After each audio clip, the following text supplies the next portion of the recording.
primeiramente um salve a todos aqui presentes.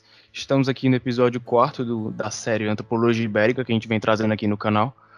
Mas dessa vez falando da conquista árabe da Ibéria, do período do Al-Ándalus. Mas dessa vez estou com um convidado diferente, o Úfilas, que veio fazendo a série com a gente até agora, não vai participar. E a gente trouxe uma pessoa mais especializada pro assunto, que seria o Mansur do canal História Islâmica, o canal e das páginas de História Islâmica. Se apresente, por favor. Opa, muito obrigado, Damastor, pelo convite. Meu nome é Mansur Peixoto, sou criador e administrador, enfim, faz tudo lá da página História Islâmica, né, que é uma página que é bem grande no Facebook. Também estou atuando recentemente no Instagram, no TikTok, temos o site da página História Islâmica com diversos artigos para quem quiser ler. E é uma página que aborda diversos aspectos da história islâmica e com um dos focos, né, que é a história islâmica da Península Ibérica, que é uma que eu mais gosto de estudar sobre. E é isso aí. Pois bem, então vamos primeiramente agradecer também por ter comparecido. E vamos começar aqui falando do que seria, né, esse período do Al-Ándalus, né, que tem que foi basicamente 700 anos de domínio muçulmano, né, dividido em vários califados, emirados e reinados, né, com muitíssimos impactos na Ibéria, Portugal e Espanha, e também no próprio Brasil, né? Pode começar falando? Bem, o período que as pessoas geralmente falam de domínio islâmico na Península Ibérica, elas fazem a seguinte confusão. Elas confundem domínio com presença, né? O período de domínio político, ou seja, no qual muçulmanos tiveram territórios independentes na Península Ibérica, independentes às vezes de fato, porém não de direito, às vezes de direito, porém não de fato, foi um período aí basicamente de quase 740 anos por aí, mais ou menos, quase 800 anos. Agora, o período de presença contínua de indivíduos muçulmanos na Península Ibérica, Espanha, Portugal e etc., aí você já tem mais de 900 anos, porque você vai ter o período, né, de estabelecimento político islâmico e você vai ter o período mourisco, que ele vai durar mais de 100 anos na Península Ibérica após a queda de Granada em 1492. Então, como é que a gente pode caracterizar esse período islâmico da Península Ibérica, né? A gente tem que entender que a Península Ibérica ela sempre foi um dos pontos centrais dentro do Mediterrâneo e um dos eixos para qual todas as civilizações da bacia do Mediterrâneo, né, do grande mar Mediterrâneo, elas sempre confluíam. Então você tem os gregos indo para a Península Ibérica, os fenícios indo para a Península Ibérica, os cartagineses indo para a Península Ibérica, os romanos indo para a Península Ibérica, o Império Bizantino indo para a Península Ibérica, os germânicos indo para a Península Ibérica. Quando você vai ter a expansão dos germânicos, eles vão para a Península Ibérica. Então a Península Ibérica ela é um grande imã que sempre atraiu diversos povos por razões políticas obviamente diferentes, mas no fim das contas o resultado sempre foi o mesmo, sempre foi um local, assim como o Levante do Oriente Médio, assim como a Anatólia, um local de transição de povos, né, e sempre um local de muita mistura. Então, no ano de 711, né, da nossa era cristã, o general Berberi, né, a gente fala Berberi no sentido de Amazigh, né, do povo do norte da África, né, Tariq ibn Ziyad, ele, como um movimento político independente, porque em 711, no início do século VIII, a gente tem que entender que o mundo islâmico estava passando, o califado omíada, baseado em Damasco, né, centrado em Damasco, ele estava passando por um período de expansão para a Ásia Central. Então a Europa não era, assim, nem os sonhos mais, enfim, dos maiores devaneios que estava dentro do califado de conquistar a Europa. Até porque a Europa ela era uma região, em termos políticos, extremamente desinteressante, porque por ela não passavam rotas comerciais importantes naquela época. Você não tinha nenhum interesse em produtos produzidos lá, a não ser remotamente alguns escravos, que não é algo que poderia ser conseguido muito mais fácil na Ásia Central, na Circácia. Você tinha rotas que vinham pelo Volga trazendo, né? Você tinha um comércio... Golfo Pérsico, né? Exato. Você também tinha o comércio com a Casária, né? O Estado Judeu da Ásia Central, que também trazia escravos do norte, também, né? A Rota da Seda. Você tinha muito mais coisas interessantes ao Oriente, você sempre teve coisas mais interessantes ao Oriente do que ao Ocidente nessa altura. Porém, a política regional ali do Maghreb e da Península Ibérica sempre esteve muito conectada. E o reino que havia até então se estabelecido há 250 anos na Península Ibérica, que era o reino visigodo, né? Os visigodos que acabaram se aproveitando do foederate romano e conquistando para si a Península Ibérica, que era um território romano, do Império Romano, e até inclusive antes dos muçulmanos chegarem lá, por volta de quase 50 anos, os bizantinos ainda tentaram recapturar a Sim, Península Ibérica dos visigodos, não conseguiram. Justiniano, Então, né? exato, Justiniano. E os visigodos acabaram mantendo ali aquele território que era sempre politicamente caótico, porque a transição de um rei visigodo para outro não era como uma sucessão monárquica mais estabelecida na Idade Média, um pouco Dinástica, mais né? tardia, dinástica, exatamente. Você tinha clãs que disputavam para eleger um rei, não necessariamente o filho do rei ou descendente do rei iria ascender ao trono, então era sempre uma troca de poder extremamente caótica. E os visigodos, eles haviam passado por um período de conversão de forma de cristianismo diferente, né, com a conversão de Suintila do arianismo para o catolicismo. Isso. Então você vai ter essa troca, esse choque, e a população da Península Ibérica ela não era homogeneamente cristã, você tinha judeus, você tinha o pessoal que ainda seguia certos aspectos do paganismo de forma cultural, você tinha os arianos, você tinha os católicos, você tinha, enfim, toda uma massa de cristãos que não eram, digamos assim, homogêneas, e você tinha povos ali de mais de 10, 15 origens diferentes. Você tinha suevos que inclusive não tinham aceitado até aquela altura o governo visigodo e viviam se rebelando. Sim. Você tem os Mais em bascos, Portugal, né? exato, mas em Portugal. Você tinha os bascos. Então a Península Ibérica visigótica, ela era um ambiente de instabilidade política. E no ano de 711, você tem aí, obviamente, histórias que foram escritas posteriormente sobre o período, mas é o que a gente tem, né, digamos assim, da história, é que na transição do governo de Witiza para o governo de Rodrigo, né, Rodrigo, último dos governantes visigodos, você teve um golpe de Estado, né? Égica, que era o filho de Witiza, ele tentou ascender ao trono, como era muito fraco, não tinha apoio de tantos condes, enfim, na corte visigótica, acabou perdendo, junto com toda uma facção, né, da nobreza visigoda que não queria o governo de Rodrigo, e Rodrigo meio que usurpou o trono. Usurpou é uma palavra assim que não define muito bem, né, porque ele vai seguir a tradição visigótica de pegar pela força mesmo. Então ele vai estabelecer aquilo ali, e é nesse contexto de crise política que a figura, né, do conde Julião de Ceuta, e as pessoas às vezes teorizam, né, os historiadores, que ele não era só conde de Ceuta, ele era conde de Ceuta e Cádiz, ou seja, ele vivia ali naquele entremeio, ele tinha uma base, né, de rota, de fluxo, ali no Estreito de Gibraltar, né, e dizem que por uma questão pessoal, que Rodrigo teria estuprado Florinda, a filha de Julião, ele teria feito uma aliança junto com Égica e junto com todos os nobres visigodos que estavam insatisfeitos com o domínio de Rodrigo para convidar Tariq bin Ziyad para intervir na Península Ibérica. Essa intervenção de Tariq, é isso que é interessante que as pessoas entendam, ela não começa como uma anexação política, ou seja, você não tem uma ordem despachada de Damasco ordenando Tariq conquistar a Península Ibérica, você não tem nem mesmo uma ordem de Musa ibn Nusayr,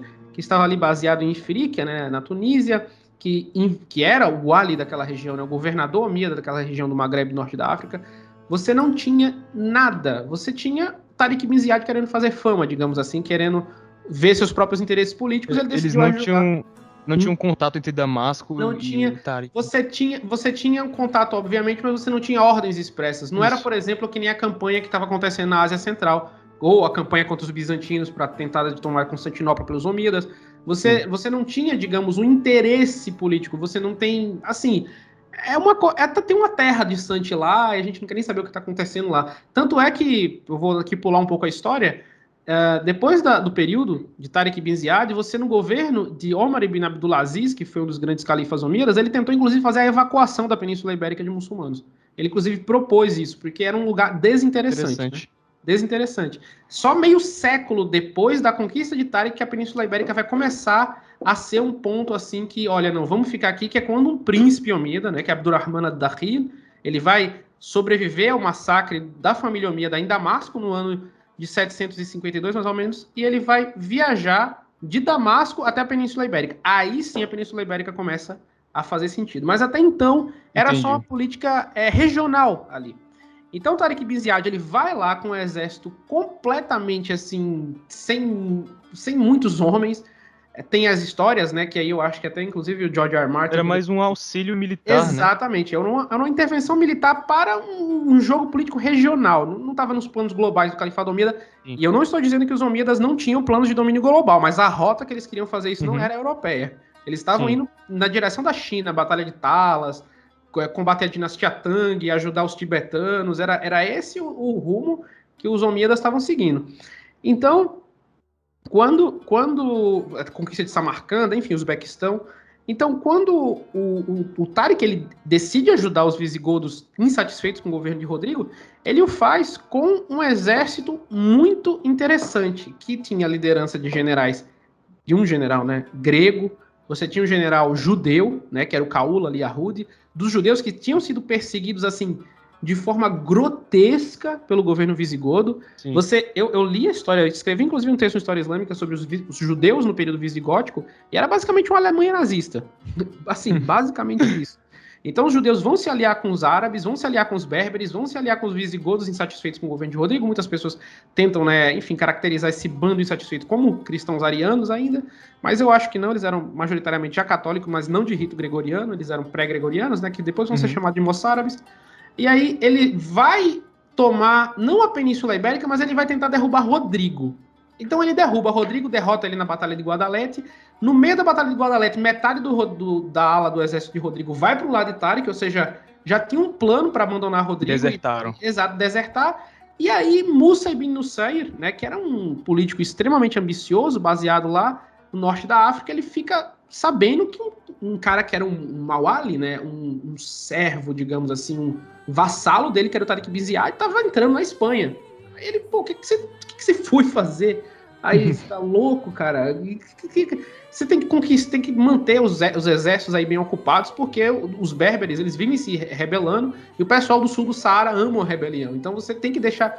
Aí o Musa pensa, pá, eu vou pegar esse território para mim. Então o Musa vai, né, para a Península Ibérica, e ele conclui ali a derrota dos focos de resistência pró-Rodrigo. Então é isso que eu quero que as pessoas entendam. A chegada dos muçulmanos na Península Ibérica é um convite. As pessoas falam, não, a invasão árabe, tudo aquilo ali, mas era um convite. As pessoas têm que entender que até hoje isso acontece na política. Você viu lá nessa nova crise na China com Taiwan, o pessoal de Taiwan levantando a bandeira americana, levantando a bandeira britânica, pedindo ajuda militar para manter Taiwan independente. Isso aconteceu na política da história da humanidade sempre. Então, os muçulmanos eles foram convidados à Península Ibérica para estabelecer um governo que era mais vantajoso para aqueles envolvidos naquilo ali. Porque se você for pensar direito, os muçulmanos... Uma ajuda imperial, né? Exatamente. Exatamente. Os muçulmanos tinham nessa altura, e aí é bom ressaltar porque você vai ter fases de governança islâmica, elas não são iguais, tá? Então, os muçulmanos nessa altura, eles tinham uma mentalidade muito simples de governo, muito, muito básica. Um território era conquistado, mantinha-se a religião, mantinha-se a forma administrativa, a língua, o idioma administrativo continuava sendo o que tivesse ali, as autoridades eclesiásticas, elas eram obviamente submetidas à autoridade de um governador muçulmano, mas eram todas mantidas, a igreja podia coletar seus dízimos, então assim, era um governo que, olha, se eu tenho um rei que é corrupto, que está querendo me matar e tirar meu poder, eu tenho que chamar um muçulmano para fazer isso. E desde a expansão do Islã, no primeira década do século passado, é esse que a gente está falando, aí, século VIII, no século VII, esse foi a cantilena de diversos governantes do mundo. Era muito bom se aliar com os muçulmanos, era muito vantajoso politicamente. Porque era um sistema de governo muito simples. Você pagava giz e acabou. Meio parecido com o persa, né? Também Exato, do antigo médio persa, né? E os muçulmanos, eles absorveram muita coisa da administração do governo persa, entendeu? Mas essa característica mais persianizada, ela vai surgir com os abássidas. Eles que vão ser, digamos, o de herança persa por excelência, que vão se basear em Bagdá. Aí os omíadas ainda tinham... Agora, me responde só uma coisa antes. Sobre isso das religiões, deles manterem as religiões mais subordinadas, querendo ou não, né? Sim. Isso acontecia também com as religiões não abraâmicas, não sendo cristianismo e judaísmo? Claro que sim, claro que sim. As pessoas tendem a fazer uma seguinte confusão quando elas vão analisar a história do Islã, que é confundir povo do livro, que é judeus e cristãos, literalmente, com Ahlul Dhimma. E o que é Ahlul Dhimma? Povo da Dhimma, o povo da proteção. Povo da proteção, Ahlul Dhimma, pode ser qualquer pessoa de qualquer religião que decide fazer um pacto com os muçulmanos, independente da religião que eles sigam. Agora, povo do livro é só judeus e cristãos. A Dhimma, a proteção, ela é estendida para todos, inclusive o povo do livro. Mas aqueles que não são do povo do livro, eles também podem fazer pacto de Dhimma. Um grande exemplo é a Índia. A Índia foi governada por muçulmanos pelos últimos 1000 anos. E o Islã é a religião minoritária.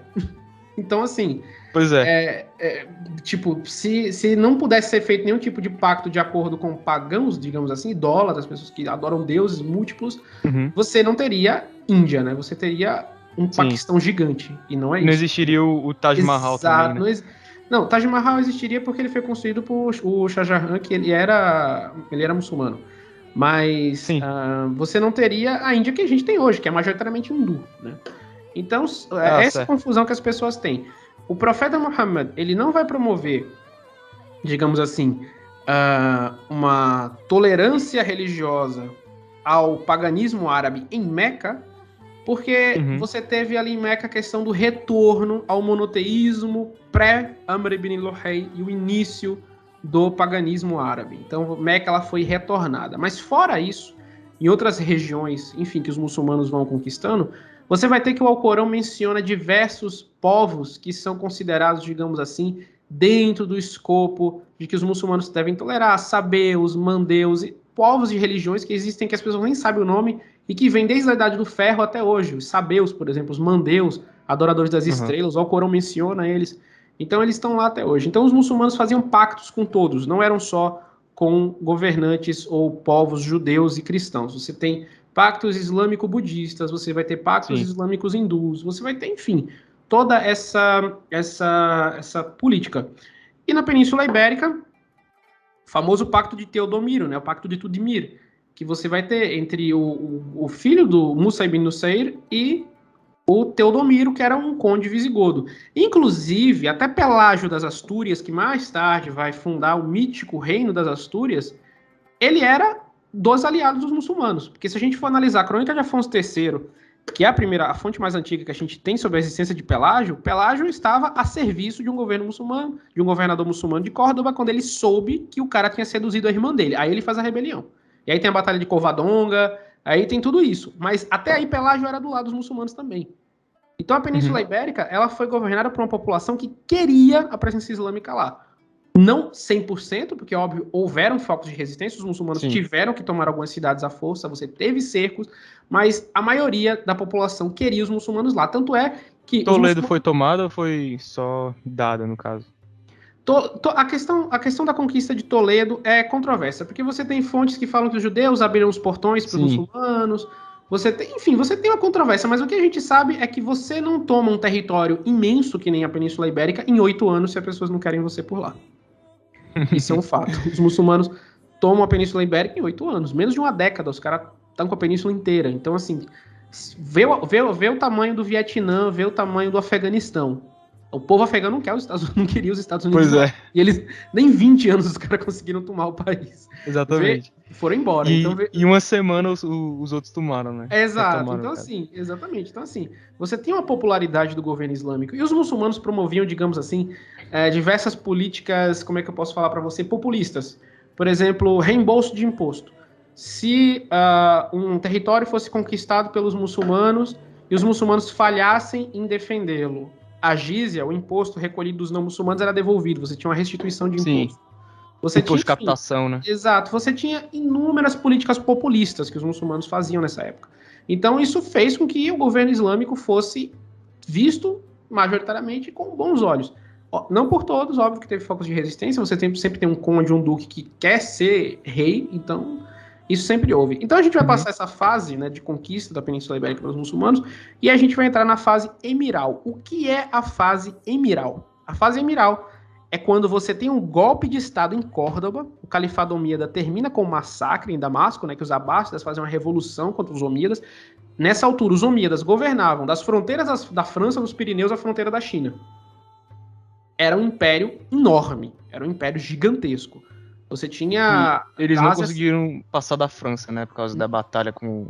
Na verdade, os muçulmanos eles vão no período emiral até a Suíça. Esse é um mito muito feio e anti-histórico de que a conquista islâmica na Europa foi até a Batalha de Poitiers, ali na França. Não foi. Os muçulmanos vão até a Récia, os muçulmanos vão até São Galo, na Suíça. Os muçulmanos, depois de Carlos Martel, Não sabia disso. Apodrecido, vão chegar muito mais longe. E vão, inclusive, estabelecer um reino na França. Então, assim... Qual seria? A Occitânia. Occitânia, deixa eu só verificar o nome aqui para não falar errado o nome do reino para você. Certo. Deixa eu pesquisar. Fato interessante, nem tinha escutado. Nunca tinha escutado isso, né? Sim.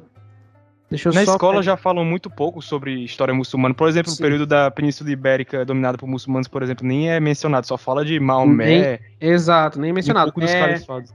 É a Septimânia. Falei Occitânia, mas é errado. Septimânia. A Septimânia, o sul da França, aquela regiãozinha do sul da França, foi um reino muçulmano por mais de 70 anos. E depois os muçulmanos ainda vão estabelecer outro reino, que é Fraxineto, que fica em Provença. E dali de Fraxineto, no período de Abdurrahman III, eles vão até a Suíça. A passagem de São Galo, de onde vem a raça de cachorro São Bernardo, a passagem de São Bernardo, de onde surgiu o cão São Bernardo de raça suíça, era de território muçulmano. Então, assim, é isso que as pessoas têm que entender. Interessante. É, bem interessante, mas a gente vai chegar lá. Então, os muçulmanos eles vão estabelecer-se ali na Península Ibérica, eles vão viver um período conhecido como período dos governadores, que Damasco vai enviar alguns governadores ali, né, centrados em Córdoba. Eles vão governar a Península Ibérica toda de forma muito magnânima, porque todo mundo foi deixado a viver como vivia, pagava os impostos e é isso, vida que Agora, segue. antes de falar disso, você falou de um emirado, né? Isso daí é uma dúvida que, inclusive, eu tenho. Qual a diferença entre emir, califa, sheik, ayatollah, esses termos, assim, de governança islâmicos? Como é que funciona cada um? Bem, a diferença Sultão de também, né? Exato. A diferença de emir e califa. Vamos focar em Península Ibérica primeiro. A diferença entre emir e califa. Emirado, a palavra emir pode ser traduzida no português como simplesmente líder. Califa, ou do árabe khalifa, ele vem no sentido daquele governante ser um sucessor de um sucessor do profeta, apontado diretamente. Porque após a morte do profeta Sucessor político, né? Não... Político e espiritual. Após a morte do profeta Muhammad... Não necessariamente genético, não, né? Familiar. Não, de acordo com a interpretação sunita. De acordo com a interpretação xiita, é genético e é familiar. Certo. Então, mas a gente tá falando do Islã sunita, né? Porque os xiitas, eles nunca vão conquistar a Península Ibérica, só muçulmanos sunitas. Apesar de você ter ali um foco de xiismo, mas enfim, você não tem uma conquista xiita. Então, você tem um califa que é o quê? É o sucessor do profeta Muhammad. Então, por exemplo, quando o profeta Muhammad morre, quem sucede ele é Abu Bakr, né? Depois de Abu Bakr, você tem que aí você tem califados eletivos, tá? O califado era democrático, as pessoas elegiam o califa. Você tem o califado de Omar pós Abu Bakr. Abu Bakr morre, tem a eleição, Omar vence a eleição. Depois da eleição de Omar, você tem a eleição de Uthman ibn Affan. Depois da eleição de Uthman ibn Affan, você tem a eleição de Ali, e Ali se torna o califa. Depois da morte de Ali, você tem o interregno ali, que é uma disputa entre Ali e Muawiyah, né? Muawiyah ibn Abu Sufyan, o governante de Damasco, e é estabelecida ali a dinastia dos Omíadas, quando ele derrota o filho de Ali, Hussein, e estabelece ali o califado. Aí o califado vira régio. Literalmente, o filho do califa é o próximo califa. E essa tradição se mantém até o fim do Império Otomano. Até hoje, na verdade, porque o Marrocos nunca deixou de ser um califado e continua. Então... Fica uma monarquia de fato, né? Exato, virou uma monarquia de fato. Mas aí é que tá. É califa. Por quê? Porque você tem uma descendência política ligada à figura do profeta. Ou seja, quem que deu autoridade pra você? Foi meu pai. Quem deu autoridade pra você? Foi fulano, até chegar no profeta. É mal mesmo. Exato. Isso é um califa. É um califa, tá? Um emir é um governante de qualquer estado. Por exemplo, Emirados Árabes Unidos, Dubai, Bahrein, etc. São emir, eles são líderes políticos, são sheiks ali de um sheik, é uma palavra genérica que pode significar líder religioso, sábio, enfim. Sim. E eles são sheiks de um determinado quinhão de terra, mas eles não são califas. Sheik é intercambiável com imã, né? Exatamente, é intercambiável com imã também. As palavras no árabe têm sempre uma ambivalência, por isso que eu sempre falo para as pessoas tomarem cuidado quando elas forem traduzir do árabe, porque é que nem bater e bater uma meta. Bater uma meta você não está espancando ninguém. Agora, se eu falar bater em uma pessoa, no árabe é basicamente isso. Então, os títulos de liderança no árabe são basicamente isso. O que é diferente de um sultão e um emir? Não tem basicamente nenhum. Entendi. Entendeu? Geralmente, isso se dá pela cultura que islamizou aquele povo que declarou um sultão. Sim, Porque um sultão e um emir é basicamente a mesma coisa. entendi. É uma Interessante isso daí. palavra. É que nem príncipe. É que nem príncipe na Europa. É, O príncipe. governante, né? Exato, um príncipe ele podia ser o filho de um rei ou ele podia ser simplesmente o chefe de um principado, ou voivoda. O que que era Drácula, por exemplo? Vlad Drácula. Vlad Drácula, as pessoas chamam ele de voivoda, chamam ele de príncipe, mas é título genérico. Então, da Sim. mesma forma acontece dentro do mundo islâmico. Em Os Portugal, inclusive, existe uma diferença entre príncipe e infante, né? Infante seria infante, o príncipe, exatamente. o tipo filho do rei que não é o herdeiro direto, né? Exatamente, infante, exatamente. E a Espanha também, os Trastâmaras tinham essa tradição ali estabelecida em Castela, enfim. Então você vai ter essa diferença. Quando você tem a Revolução Abássida, em 750, os Omíadas são derrotados e toda a família Omíada, quase toda ela é exterminada. Literalmente, os Abássidas vão caçar os Omíadas, né? Você tem aí uma A história família real, política. no caso. Exato, a família real. Basicamente, o que aconteceu na Rússia, os Abássidas fizeram uma Aham. limpeza étnica, mas um príncipe de sangue berbere, ele consegue fugir do massacre. Literalmente, ele foge a cavalo no meio do deserto, atravessa montanha, atravessa o Egito, atravessa tudo, e ele vai para o norte da África porque a mãe dele era amazigha, a mãe dele era berbere. E Sim. esse é Abdurrahman I al-Dakhil. Então ele vai sozinho, ele tinha um servo dele, que era um grego, né, chamado Bedr, e ele vai viajar com Bedr, e eles vão, né, no caso, ele vai chegar a alcançar o norte da África e o Maghreb. Lá no Maghreb, ele fica sabendo de Al-Andalus, da Península Ibérica, Uhum. que era uma província que meio que estava no vácuo, tipo, os abássidas assumem Damasco, Damasco deixa de ser capital e Al-Mansur estabelece Bagdá como capital. E aí que fim leva a Península Ibérica? Aí o Abdurrahman al-Dakhil ficou pensando assim e falou, cara, eu vou para lá e eu vou me estabelecer lá.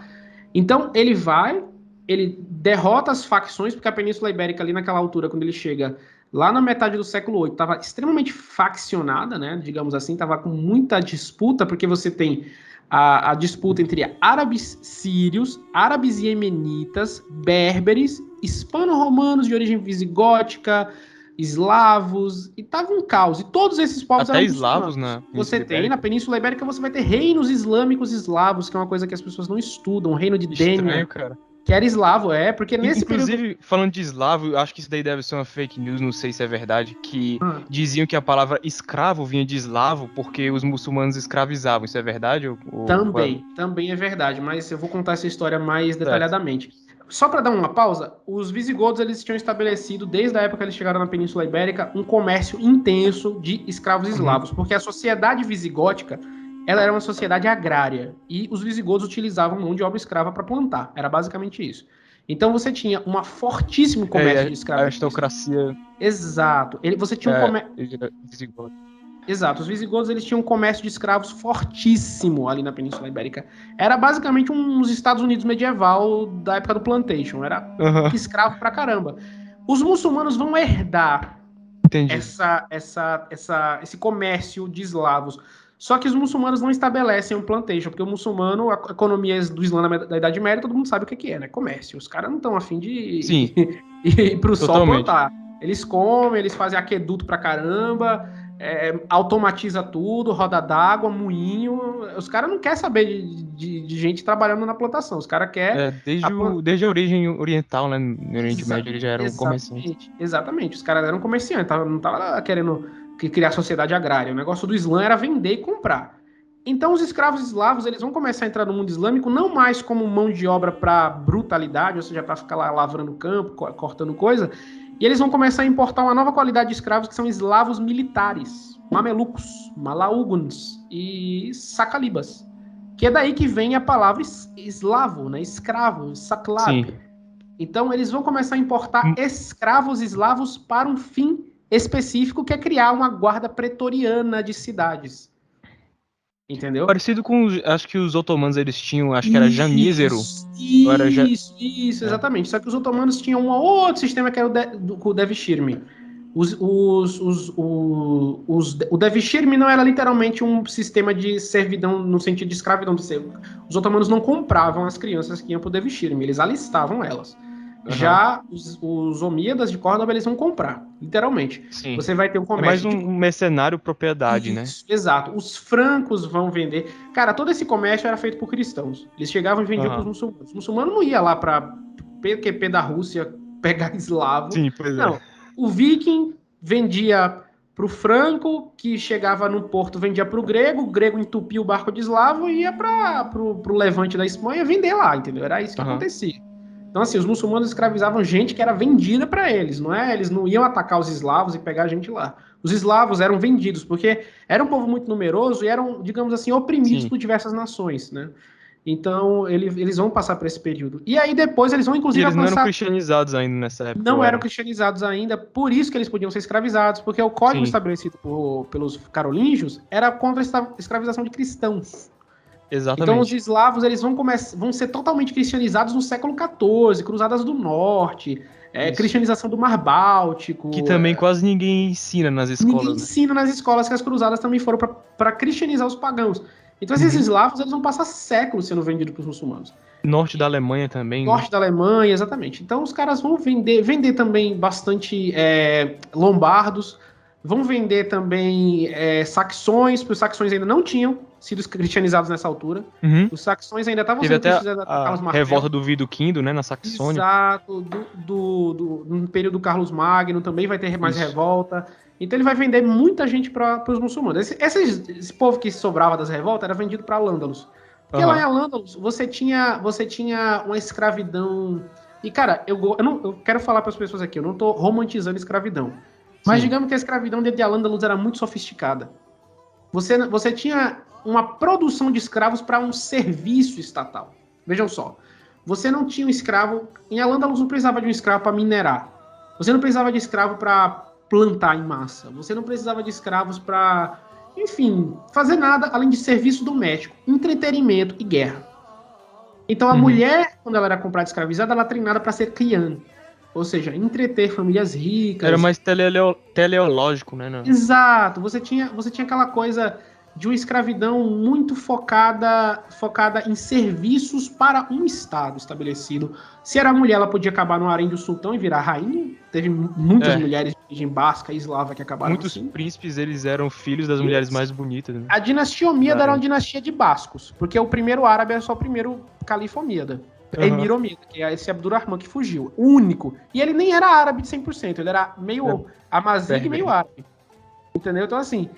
E dele em diante, todos os filhos dele vão ser casamento dos filhos dele com a eslava ou com a basca, ou com uma mulher de nacionalidade ibérica. Então, quando você chega na geração do Abdurrahman III, 4, 5 gerações depois, o cara tá pintando a barba de preto pra fingir que é árabe, porque ninguém acredita que ele é califa.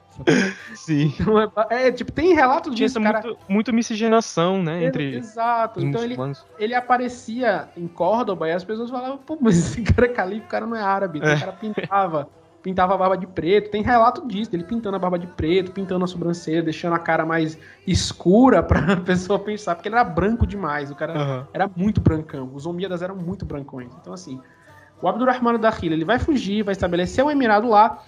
E aí eu não vou explicar a história de cada um dos emires, mas você vai ter aí uma sucessão de emires, até que o Abdurrahman III, ele rompe com a tradição de considerar os abássidas como sucessores, porque ele fala o seguinte, cara, esses caras... Exato, minha família tá respeitando esses caras há 300 anos, esses caras estão fazendo aliança com Carlos Martel, velho, com Carlos Magno, porque realmente tinha uma aliança com Carlos Magno para derrotar os omíadas. Você vai ver diversos presentes que influenciaram a arte carolíngia, vem da aliança de Harun al-Rashid, que era o califa abássida, em Bagdá, com Carlos Magno, para derrotar os omíadas. E os omíadas faziam uma aliança com Constantinopla para derrotar Carlos Magno. Era assim, meu inimigo é meu amigo. Exatamente, era basicamente isso. Porque os abássidas eram inimigos dos bizantinos, e os francos, né, do Sacro Império, estavam disputando o governo com Constantinopla por regiões da Itália. E aí tinha isso. Então por isso que você vai ver que a arte de Al-Ândalus ela é muito similar à bizantina, porque ela veio do Império Bizantino, o mosaico da mesquita, aquela coisa toda. Sim. E por quê? Porque a dinastia Omíada, que vai se estabelecer ali em Córdoba e vai gerar um califado, ela era uma dinastia de herança bizantina. Os califas omíadas, eles se viam mais como imperadores bizantinos, em estilo, em tudo, do que os abássidas. Os abássidas têm uma tradição mais persa. Os abássidas, Sim. eles se inspiravam na Pérsia e no Oriente, dos Mabéssidas, né, que influenciaram, etc. Então, assim, você vai ter o estabelecimento de Abdurrahman III no Califado de Córdoba. E Abdurrahman III, ele rompe com a tradição, porque, olha, quando Abdurrahman I ele entra na Península Ibérica, ele estabelece um emirado. Abdurrahman III vai estabelecer um califado. Ele fala, não, eu sou um califa. Sim. Eu Vai não sou mais contestar a sucessão dos outros, né? Exato. Que tomaram a família dele. Por quê?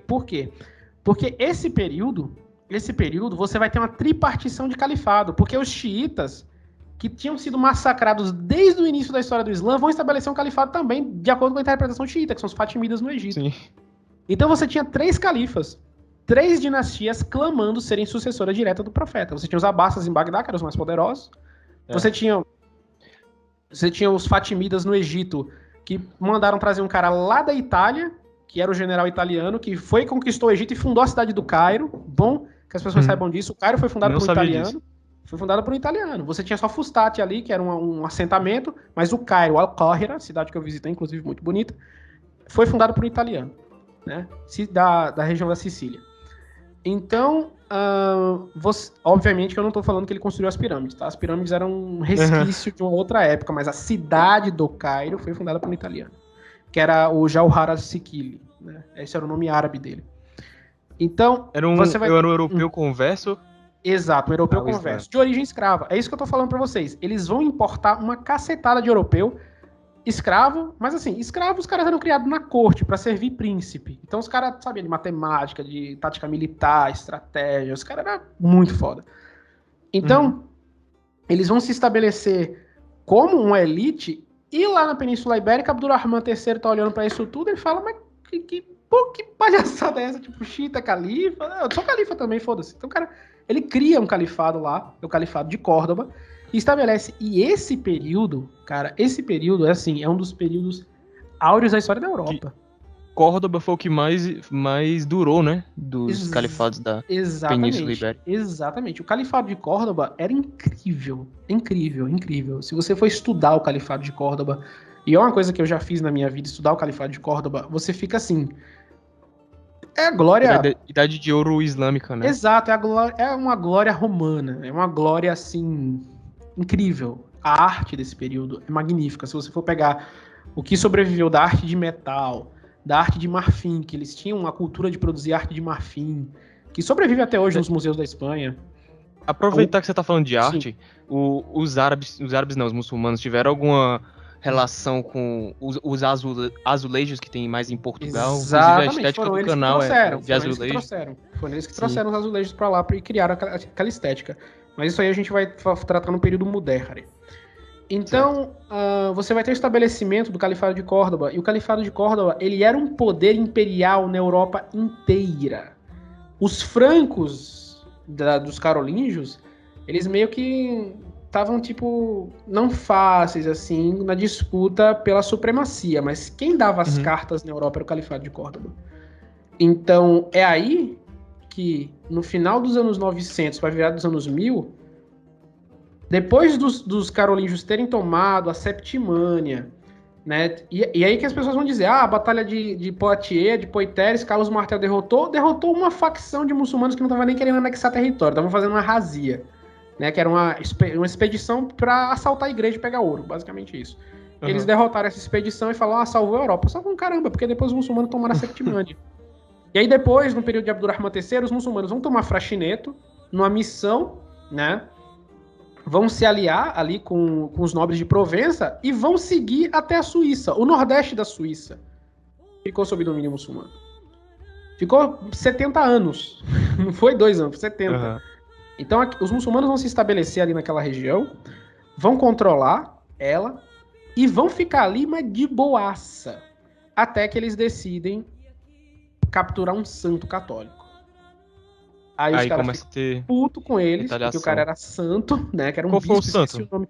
Esqueci o nome dele, cara. É muito nome, porque santo católico é complicado. Sim, pois é. É muito santo. Mas, enfim, entrem na página de História Islâmica, digitem lá Fraxineto, vocês vão ver essa história completinha do Islã na Suíça e em Provença na França. Então eles vão capturar o santo, né? Me esqueci o nome dele, tá? A gente perdoa. Ainda bem que eu não trabalho com história, tá? Porque eu esqueço muito nomes e datas.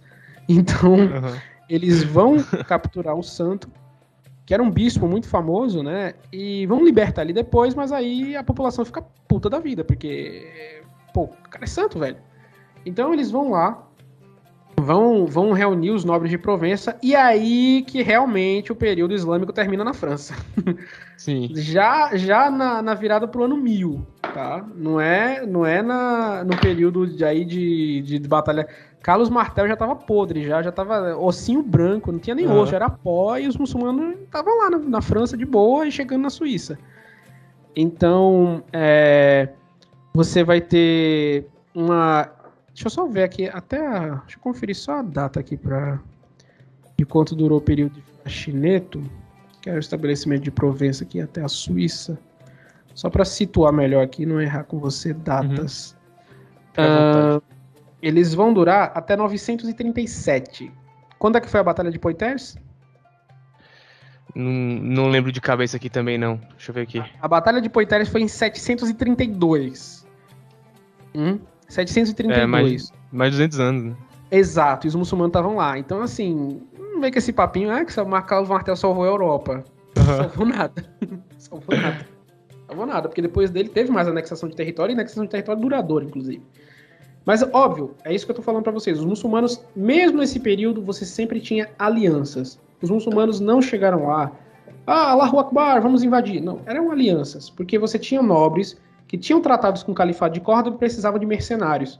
Então cedia-se um território... Sim, isso daí se exemplifica muito na história do El Cid, né? Que ele trabalhava tanto para cristãos quanto para muçulmanos. Exato, ele trabalhava para cristão e para muçulmano. Então, assim, era assim que funcionava. Isso é uma tradição antiquíssima ibérica. Então, ele tinha isso. Mas aí, o que acontece? A importação maciça de berberes para atuarem como soldados no período Amírida. E o que é a Amírida? Os filhos de Abdurrahman III, eles vão dar continuidade. Você vai ter o governo de Hisham também, que era, um califa que tinha uma biblioteca magnífica.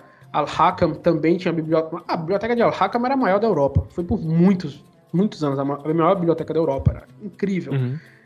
E ele vai estabelecer ali, né, aquele governo, só que o califado vai sofrer um golpe de Estado por Al-Mansur, né, meu xará, que era um árabe iemenita, de origem iemenita, que não era militar, o cara era escrivão do Iêmen, a família dele, né, ele não nasceu no Iêmen, a família era de ascendência iemenita. E ele vai dar um golpe de Estado no califado de Córdoba, e os califas daí em diante não vão ter mais poder. Ele que vai ter o poder. E aí vai surgir a figura do Hajib. E aí a figura do Hajib é como se fosse um chanceler. E ele que vai ter o poder, o califa vai ficar só como uma figura religiosa, vai aparecer como fosse um majordomo, né? Exato. Ele dá um de Cromwell. Ele vai pegar e dar o golpe no califado, e ele que vai ser o califa. Tipo, não vai ser o califa, mas ele vai ser o bambambam. E o que ele vai fazer? Ele vai fazer uma importação massiva de berberes do norte da África para manter as fronteiras do califado. Tá, mas a esse ponto, a imigração de sujeitos assim, berberes, sujeitos islâmicos mesmo, estava acontecendo, ou foi mais nessa hora aí que o cara trouxe esse pessoal? Não, você vai ter imigração em todas as alturas, mas o que Al-Mansur vai fazer é pegar clãs inteiros e mandar para a Espanha. Porque assim, em todos os períodos da Península Ibérica, a maioria dos muçulmanos não eram árabes nem berberes, eles eram hispano-romanos, ou seja, eles eram convertidos, do substrato, exato, conhecido como mulades, muálades, de onde vem a palavra mulato. Eles eram do substrato da população total, eles não eram árabes. Por isso que eu não gosto que as pessoas falam de sociedade árabe da Península Ibérica, cultura árabe da Península Ibérica, porque árabe nem o governante era. Você tinha clãs que eram árabes, famílias que eram árabes, você não tinha etnicamente falando, né? Exato, etnicamente você não tinha uma massa árabe na Península Ibérica, você tinha uma massa de hispano-romanos e visigodos. Eu vi um post seu na sua página, você falou que era uma nova cultura, né? Cultura andaluza. Exatamente, a cultura andaluza. Cultura islâmica. Né? Exato, era uma cultura de origem, de orientação religiosa islâmica, mas etnicamente os caras eram tudo. Tinha até persa lá, entendeu? Então assim, os caras eram tudo. O cara, sei lá, por exemplo, vou te falar o nome de um jurista, Ibn Bashkwal. Ele era o quê? Sei lá, berbere? Não, ele era visigodo. Visigodo. Ibn Era o Qutiyya. nome muçulmano, né? Exato. Mas por quê? Bascual é a arabização de Pascoal. Sim, Entendeu? Ibn Qutiyya, entendi. que foi um grande historiador do período emiral, ele era o quê? Ele era Sei lá, visigodo judeu. também. Visigodo também. Porque Aham. Qutiyya, do árabe, é filho da Goda. Então, Sim. Godo, chamavam de Qutiyya Goda. Então, porque a dinastia dele tinha se originado numa princesa visigoda, a família dele era os Ibn Qutiyya, Ibn Era Qassi. chamado de Godo. Sim. Exato, filho de Cássius. Então, assim, os caras têm vários nomes árabes e o pessoal, eles eram árabes. Não, não era árabe, não. Os caras adaptavam o nome. É isso. Pois Então, é. você tinha, né, essa adaptação e você acontece isso no mundo islâmico inteiro. Então, você vai ter ali o estabelecimento dessa civilização. E aí o Al-Mansur vai começar a exportar muitos clãs berberes para lá. Só que o califado de Córdoba tinha ficado, cara, uma opulência extravagante. Você tinha Medina Azahara. Medina Azahara, se você for para Espanha hoje, nos arredores de Córdoba, você tem lá o sítio arqueológico. É uma coisa assim, de tirar o fôlego, velho. É uma cidade palatina incrível. E aí o Al-Mansur pegou e falou: não, o califa construiu uma para ele, eu quero construir uma para mim. Vai ser a Medina Sim. Zahara, que vai ser fora de Medina Azahara. Então o cara fez outra Medina gigante. Então era esbanjamento de dinheiro. Só que o Al-Mansur, Sim. ele era, digamos assim, vamos usar a palavra no português, o cara era foda. O cara fez 50 campanhas contra as Astúrias, contra o reino das Astúrias, o cara venceu todas. O cara invadiu Santiago de Compostela, que era o sítio de peregrinação cristã mais famoso da Sim. Europa, pegou os sinos de Caminho de Santiago de Santiago e Compostela, tal, né? exato, foi para lá. Ele fez o caminho de Santiago para roubar Santiago. Juntou Foi. um monte de cristão também para roubar junto com ele, porque, né, dane-se, é dinheiro, todo mundo vai pegar. Abriu as portas do mercado, é saque. Então os caras foram para lá, pegaram Santiago. Então, assim, o Al-Mansur, ele era poderosíssimo. Ninguém batia ele. Ele não dava para derrotar o cara. O cara era forte. O cara pegava os guerreiros mais bravos do Saara para lutar por ele. Os caras importavam os guerreiros mais bravos dos eslavos para lutar por ele. Os caras importavam guerreiro franco, uma elite franca de mercenário para lutar por ele. O cara tinha um exército É mais parecido forte. que alguns países, né, do Oriente Médio fazem com o esporte, né? Traz Exatamente. os gringos para Exatamente jogar. isso. Exatamente. É isso que ele fazia. Porque os árabes, depois do período da expansão do Califado Rashidu no século VII, os caras pararam de brigar, cara. Juro pra você, os árabes foram um povo que fizeram a expansão islâmica, mas depois do Califado Rashidu, os árabes fizeram, vamos fazer poema, vamos fazer química, física, astronomia, Alquimia, né? fica com esse negócio de alquimia, vamos ficar... jihad, não, contrata os eslavos, aí converte ele pro Islã e deixa ele lutar as guerras da gente. Eu tô resumindo, mas é basicamente isso que aconteceu. Os árabes transferiram no Ocidente para os berberes e no Oriente para os turcos. Foi basicamente a Sim, transferência de função. A gente não vai mais lutar, quem vai lutar é vocês agora. sim. Então, a bandeira do jihad passou para esses povos que eram islamizados, né? Não eram árabes, eram muçulmanos de outras origens. Mas o que aconteceu? Esses caras que começavam a chegar primeiro como escravos ou dependentes migratórios, os caras ficaram muito poderosos. Porque se você tem o aparato militar do Estado na sua mão, o que falta para você dar um golpe? Nada. Então, assim, Verdade.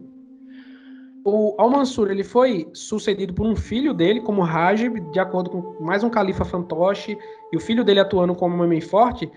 Só que o filho dele, o Sanchuelo, e aí eu falo Sanchuelo porque ele era neto do rei Sanches de Pamplona, e aí que eu gosto que o pessoal entenda que toda essa galera que eu tô falando o nome pra vocês era tudo de família árabe muçulmano com cristão, entendeu? Tipo, o pai era muçulmano e a mãe era cristã.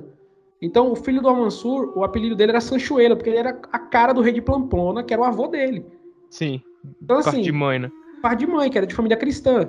Então, mas esse cara, ele era muito, tipo, nerinho, tá ligado? Muito dado Déspota. déspota, despotismo. E aí o que acontece? O califado entra em erupção, porque os berberes falam, quer saber, vamos pegar o poder e aí Isso vamos já em qual ano, mais ou menos? 1030. Uhum. 1030, 1031. Então os Já tava, berberes... pode falar? tava já no meio, né, Exato. Então aí os berberes vão fazer uma revolta, os bascos vão saquear Córdoba, os berberes vão saquear Córdoba, todo mundo vai saquear Córdoba. A Península Ibérica vai virar um caos, o califado acaba. E aí você tem o estabelecimento do período Taifa. A palavra Sim. Taifa vem do árabe, né, Muluk al-Tawa, e os reinos de partidos, no qual cada grupo da Península Ibérica, racial, todos muçulmanos, mas racial, criou um reino para si. Você tinha monarquias mesmo, né? Monarquias, literalmente. Você tinha a taifa de Saragossa, que eram de emires árabes, mas aí você tinha a taifa de Dénia, que era de emires eslavos, você tinha a taifa de Granada, que era de emires berberes, você tinha a taifa de Silves, né, dos famosos abádidas, que eram de origem árabe também, do qual vem a descendência do famoso Al-Mutamid, né? Você tem inúmeros reinos. Todo mundo estabeleceu um reino.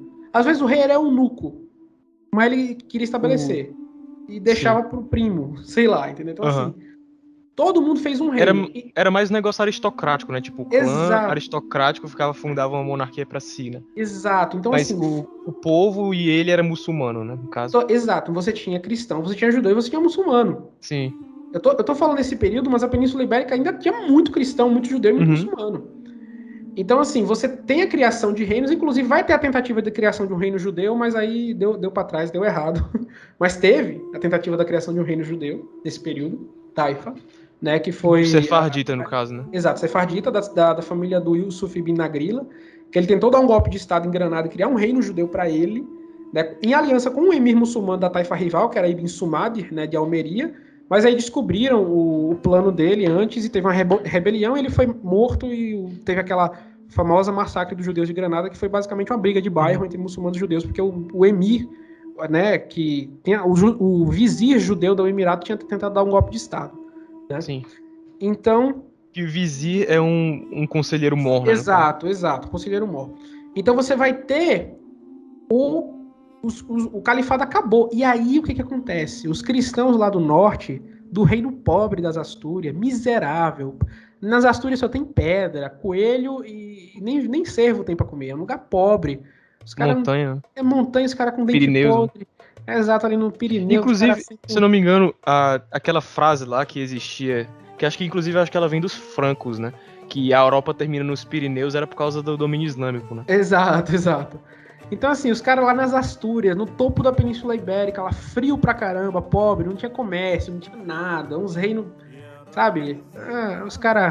Os muçulmanos estão se matando, velho. Vamos descer. Então, o que aconteceu? Eles começaram a atuar como mercenários para os muçulmanos. Então, se o emir da Taifa de Valência queria lutar contra a Taifa de Toledo, vinha um exército de Leão. De Leão. Sim. Se o emir de Toledo queria lutar contra Almeria, vinha um exército de Castela. Então, os cristãos começaram a atuar como exército de procuração. Então, às vezes, tinha um general judeu liderando um exército islâmico contra um exército cristão liderado por um general muçulmano. Era uma loucura. O século XI na Península Ibérica, antes de começar as cruzadas no Oriente Médio... Era uma salada grande, né, cara? Era uma salada, porque, tipo, era todo mundo contra todo mundo. Elcide já liderou a Batalha de Cabra contra de um exército. Ele liderava os muçulmanos, aí o inimigo dele liderava outro exército muçulmano, mas o general também era cristão.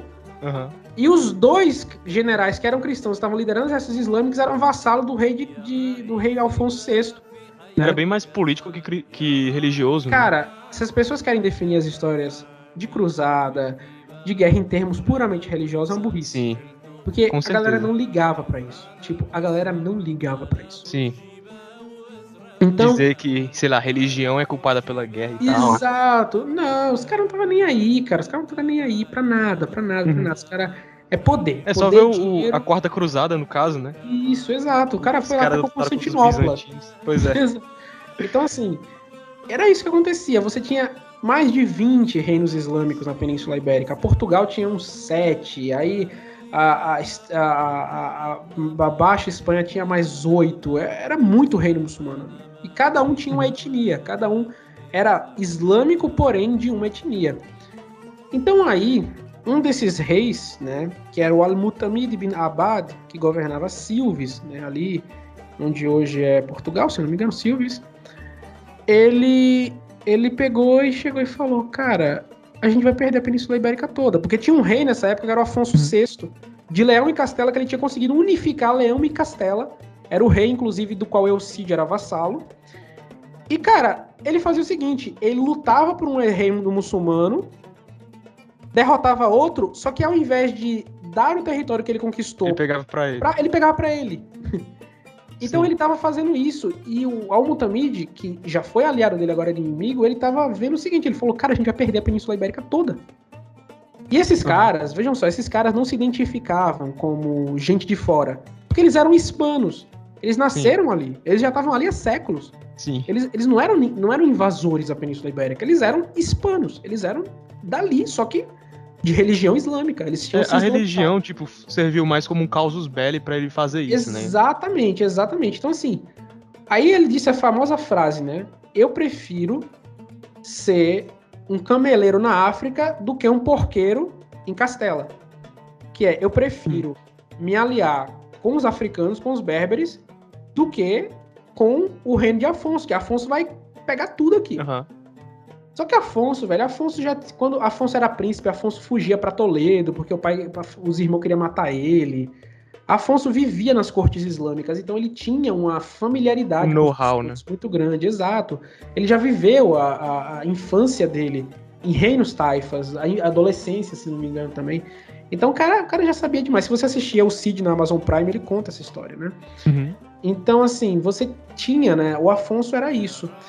E aí o que acontece? O Al-Mutamid, ele vai para o norte da África junto com outros emiris taifas e ele sabe que tem um líder berbere muito foda lá que se chamava Yusuf ibn Tashfin.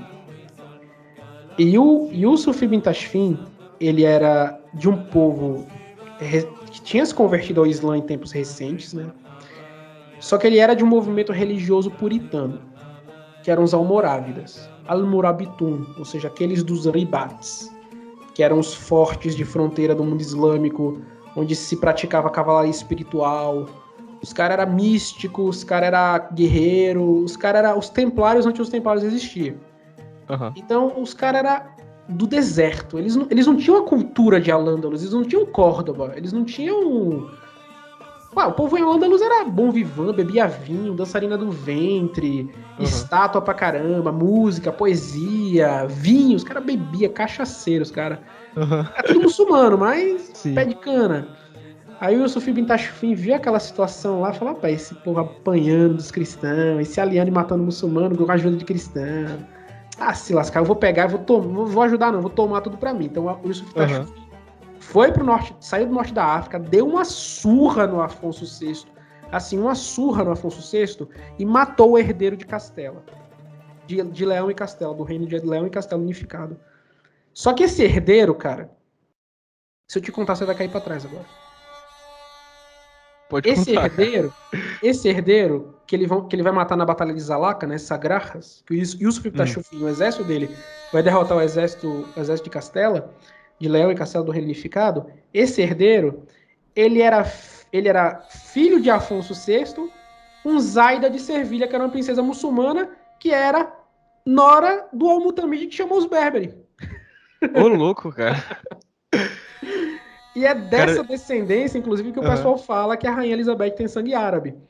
Porque os filhos cara, a Rainha Elizabeth da Inglaterra? Exato, porque os filhos de Afonso VI com Zaida de Servilha, eles se casaram com a nobreza europeia e difundiram sangue árabe pela Europa toda. Aí diz que ela tinha descendência do Maomé, uma coisa assim. Isso, mas é uma teoria plausível. É uma teoria plausível, porque realmente tem uma linhagem que vai de Elizabeth até o profeta por causa disso. Porque Afonso VI se casou com Zaida. Mas aí Zaida você tem diversas, digamos assim, disputas sobre de qual clã e qual família ela pertencia. Tem gente que dizia que ela era filha do Al-Mutamid, tem gente que dizia que ela era sogra. Mas é um fato bem bombástico, querendo ou não. Era plástico. Então, assim, eles vão lá, o Afonso VI, depois de perder o filho na batalha, morre de tristeza. Zaida, que era uma princesa muçulmana, né? Mas, cara, esse negócio de casar com princesa muçulmana vai acontecer em Portugal. É famoso. Vai acontecer na Espanha. No caso de Gonçalo, né? Exato, vai acontecer pra caramba. Na dinastia real portuguesa, vixe, meu Deus do céu. Inclusive, o Afonso VI é o avô de Dom Afonso Henriques, que vai fundar Portugal, tá? O condado portugalense. Exatamente. Então, o Yusuf ibn Tashfin vai chegar e ele vai estabelecer um novo califado, que é o califado almorávida. Mas a base dele não é mais na Península Ibérica, é na África. Sim. Então o califado almorávida vai do Senegal até a fronteira da França. Lá pela costa, né, no caso. Exatamente. O cara vai lá do Senegal até a fronteira da França. Era um califado riquíssimo, porque ele tinha acesso direto ao ouro africano. Era dele. Sim. Costa do Ouro, Costa do Marfim. Exato. Então, os caras eram um império africano, negro, né? Uhum. Yusuf Ibn Tashfin. Eles vão chegar lá, só que eles vão ser muito impopular. Porque o Islã da Península Ibérica, a religião, e o Islã dos Almorávidas era muito incompatível, porque os Almorávidas vêm da cultura do deserto. Uhum. Os cara era Tinha alguma beduíno. relação com os Manza? Com aqueles reis do Mali? Não, isso ainda vai ser depois. Os Mansa vão Depois, surgir né? bem depois. Então, assim, Certo. os Almorávidas, eles têm um Islã muito espartano, digamos assim, muito puritano. Uhum. Era um movimento muito, assim, focado em aspectos místicos da religião, mas de forma... Por que precisa de um palácio tão rico? Por que destrói, queima?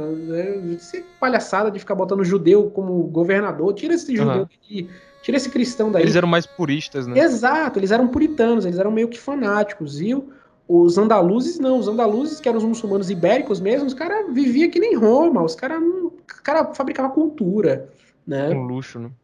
Um luxo. Então os almorávidas vão estar lá, né, vão estabelecer o governo deles, vão conseguir combater os cristãos e dar uma surra mesmo nos cristãos dos reinos do norte, mas eles não vão conseguir manter um poder muito tempo porque eles não eram populares. Não eram populares. Não eram populares. E aí o que vai acontecer? Nesse interim, no período de quase 100 anos, na África subsaariana, um místico chamado Ibn Tumart vai começar um novo movimento, que é o movimento Almohada, Almohidun. Só que esses caras, velho, eles tinham uma perspectiva religiosa mais louca ainda. Porque ele acreditava que estava no apocalipse. Já era escatológica a coisa. Escatológico. Então ele acreditava que o mundo ia acabar. Uhum. E quem não aderisse ao credo almohada, e aí é que as pessoas entendam, tá? Sim, tava salvando as pessoas, É no o caso. credo almohada. Não é o Islã normativo do mundo. É o credo almohada. Os almohada criaram uma seita, tá? Eles Tipo um vão cisma, criar... né, no caso. Exato, um cisma. E eles tinham uma visão de Islã muito própria deles. E o califa almohada, ele era visto como um Mahdi, como uma figura apocalíptica do Islã. Os caras acreditavam que Jesus já ia voltar, entendeu? Os caras estavam querendo fazer o O Islã apocalipse. acredita que Jesus vai voltar, né? Também. Exatamente. Então os cara tinham essa visão e eles começaram a cunhar moeda quadrada. Você já viu moeda eu quadrada? vi um post seu sobre isso daí. Eu ganhei, Que era inclusive, a nova era. colecionador. É a nova era, tipo, moeda redonda. Em toda a história da humanidade, a moeda sempre foi redonda, né? Uhum. Os caras fizeram, não, minha moeda vai ser quadrada, porque o ciclo da Terra acabou. Sim. Então eles vão chegar na Península Ibérica, eles vão descer o sarrafo em minoria cristã, em minoria judia, em muçulmano que não quisesse acreditar nos almohados, ou seja, na maioria da população. Então, sim, eles vão estabelecer um reino desse nível, vão tirar os almorávidas, né, que eram berberes também, mas não aderiam ao credo deles, e vão estabelecer um reinado lá. Só que eles estabeleceram uma cultura muito foda. Averroes é do período almohada. Sim. Ibn Tufayl é do período almohada. Você tem inúmeros, né, figuras importantes que vêm dessas dinastias berberes, que se iniciam fanatizadas, mas quando elas chegam em Al-Ândalus, elas mudam. E aí você tem uma gama de arte e cultura produzida quando o Abdul-Mu'min decide, que é um dos califas almohadas, ele decide cortar com esse passado de seita. E aí eles adotam um maliquismo sunita, normativo, né? E estão lá no território, só que aí os cristãos já tinham avançado meia Península Ibérica, porque é muito caos, é muita guerra, pô. Sim. E aí o que acontece? Você tem a Batalha de Asnavas de Tolosa, né? E os muçulmanos estão derrotados. Uhum. E aí o que acontece? Surge o período, né, das terceiras taifas, que são mais reinos taifas, só que tem um reino taifa que é criado depois disso, em aliança com Castela, que se chama o Emirado de Granada. E aí a gente já tá no século XIII, né? Sim. O Emirado de Granada... Já tá perto do final, no caso. Exato, tá perto do final. O Emirado de Granada vai se estabelecer como vassalo de Castela e vai ajudar Castela a conquistar todos os territórios muçulmanos que sobrou. Sim. Então, o Ibn al-Ahmar, que é o fundador do Emirado de Granada, ele fala, ó, você deixa eu ficar com esse territóriozinho aqui, no sul da Península Ibérica, eu ajudo Sim, você sim. a conquistar Sevilha, a conquistar todos esses reinos muçulmanos que sobrou, entendeu? Depois que os almohadas foram embora. E você deixou aqui. E deixa a gente quieto aqui, né? Deixa a gente quieto aqui. A gente vai ser vassalo de Castela. Aí o rei Fernando, não, beleza. Vamos ficar aí, mano. Deu um escudo pra ele, uma lança, né? Que era o símbolo de vassalagem. Inclusive, se você for na Alhambra, você vai ver que o símbolo do Emirado de Granada é um escudo europeu. Uhum. Não é um escudo de origem árabe, é um escudo europeu com Tem uma uma frase. flor, né? Exato, o escudo europeu lá. Porque foi o escudo que Fernando deu para o Ibn al-Ahmar. A fundação do Emirado de Granada é nisso aí. Ele escreveu no escudo, né? O Allah Ghalib Ilallah, e não há vencedor a não ser Deus. Uhum. E aí estabelece o Emirado de Granada. O Emirado de Granada, ele vai ficar ali. O nome Granada vem etimologicamente de quê? Da cidade de Granada, que era onde era a capital do reino, Gharnata, que é a cidade de Granada. Então, o Emirado de Granada, ele vai sobreviver ali por volta de 250 anos. E aí tem uma história longa de participação na história da Espanha, porque Granada era vassala de Castela. Então, sempre que Castela precisava de uma nova guerra, chamava Granada. Uhum. E tinha muitas vezes que Granada se rebelava contra Castela. Então vai ter introdução desse período de Granada, vai ter a introdução da pólvora, que o emir de Granada, o Ismail, Sim. vai trazer para a Península Ibérica. Então é basicamente isso. Você vai ter esse estabelecimento do plural, Emirado. né? Exato. Ata. Exato. O de Granada, você vai ter o Emirado de Granada que vai ser estabelecido ali, na cidade de Granada, que existe até hoje na Espanha, que era a capital do Emirado. E aí você vai ter a aliança com os Merinidas, norte da África. Aí tem guerra Granada contra Portugal e Castela. Aí daqui a pouco Castela tá lutando contra Aragão, chama Granada para ajudar um ao outro. E a Península Ibérica, essa família é muito unida. É isso. é essa história toda. É essa. Uhum. E vai aliança, vem aliança. Você tem o envio, né, de muitos artistas muçulmanos para criar palácios árabes no reino de Castela, o famoso Alcácer. Você tem, enfim, vários e vários e vários. Só que, entenda, o domínio islâmico reduziu para Granada, mas a população muçulmana que foi anexada ainda continuava vivendo lá. em massa sobre os cristãos. Só que eles agora eram chamados de mudéjares, que vem de um termo de origem árabe que significa aqueles que foram deixados para trás. Uhum. Então você tem comunidades mudéjares enormes no reino cristão da Península Ibérica. Por isso que eu quero que as pessoas entendam. As pessoas analisam o período islâmico da Península Ibérica basicamente com comercial de sabão. Vai vindo a espuma e as bactérias vão indo embora, mas não é assim que funciona. Porque se você chega em Toledo, conquista Toledo e a população é 90% muçulmana, você vai fazer o que com aquele povo lá? Vai mandar embora? Vai matar? Vai fazer o quê? Pois é, não tem como. Você vai ficar naquela pobre. época. Exato, você não pode perder capital humano. Então os caras preferiam anexar os muçulmanos, deixar eles viver com a religião deles, a lei deles, que nem os muçulmanos tinham feito. Mas ia evangelizando aos poucos, aí daqui a pouco, quando a população muçulmana tava mais ou menos. Opa, Inquisição! Vai aumentar mais com os reis católicos, né? Exato. A cristianização. Exato. E os reis cristãos da Península Ibérica, eles tinham seguido a política que os muçulmanos tinham estabelecido quando chegaram até lá. Porque eles não já era modus operandi, já. Exato, eles não tinham necessidade de se converter cristão e muçulmano e judeu à força. Era muito inimaginável, porque os caras contribuíam muito para o comércio, os caras criavam construções magníficas, para o exército também. Os caras contribuíam para a sociedade, essa que é a verdade. Então você tinha mesquita em cidade cristã, você tinha sinagoga em cidade cristã, era basicamente isso. Até que em 1492, aí eu dei um salto na história, fui do século III, estabelecimento de Granada para o final de Granada, a família real de Granada, como eu falei para vocês, sempre teve guerra, né, entre si, dentro do Emirado, e entre Castela.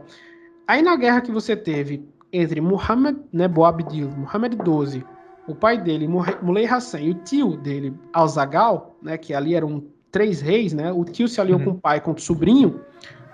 O sobrinho, que era o Boabdil, Muhammad XII, ele foi para Isabel de Castela, aquela que mandou Colombo para viagem, mandaria, né, depois. Ele falou assim, ó, Isabel, Bebelzinho, eu sou teu vassalo, me ajuda, deixa eu dar uma surra no meu pai, né? A gente sempre se ajuda. Aí ela falou, tá, beleza, foda-se, aí ajudou. Só que o que acontece? Ela fez um tratado, ela disse o seguinte, tá, mas quando terminar a guerra você vai me dar Granada. Eu quero que não, você vai ter que me dar Granada, ou é isso ou nada. E ele aceitou. Sim. Cara, eu pensava que... Não sabia disso aí, eu pensava que era, tipo, tinha sido conquista mesmo. Não. Isabel e Fernando, eles eram aliados de Mohamed XII contra Muley Hassan e Al-Zagal.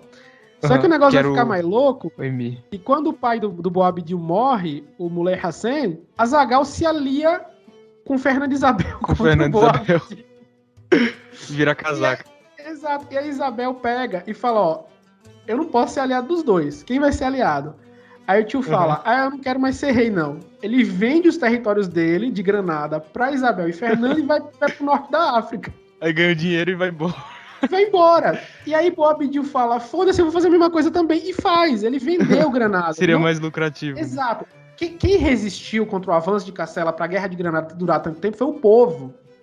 Os muçulmanos, a população que resistiu contra Fernando de Aragão e Isabel de Castela. Mas o Boabdil, ele trabalhou em todo o período para furar a resistência. Entendeu? Sim. Então, ele vendeu Granada por dinheiro. Tipo, ó, que tá meu palácio é X. Minha casa é sério, é X. Minhas roupas.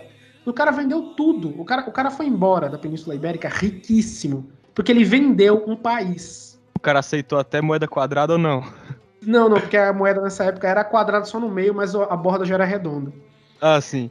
Então, assim, o cara aceitou tudo. Ele vendeu, cara. Ele vendeu. Só que antes de ele ir embora, ele fez um acordo com Isabel. Ele falou, Isabel, acabou.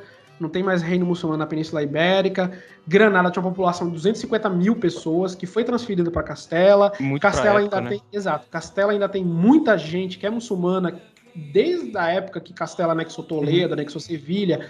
Aragão também tem, Portugal também tem. Você tinha muçulmanos. Gente, olha só. Esses muçulmanos eram ibéricos. Eles não eram árabes, eles não eram berbers, eles eram tão ibéricos quanto Isabel e Fernando. Eles eram dali. Mas eles eram de outra religião, que nem os judeus também eram dali, mas eram de outra religião. Então a gente vai fazer um acordo que é o seguinte, ó. Você vai deixar o meu povo manter na minha religião? Vai. Assinado. Os judeus, o último emir muçulmano, ele fez um acordo para os judeus também terem esse direito. Vai deixar os judeus? Também vai. Eles vão poder se regir de acordo com a Sharia? Também vai. Eles vão poder andar com a roupa islâmica? Vai também.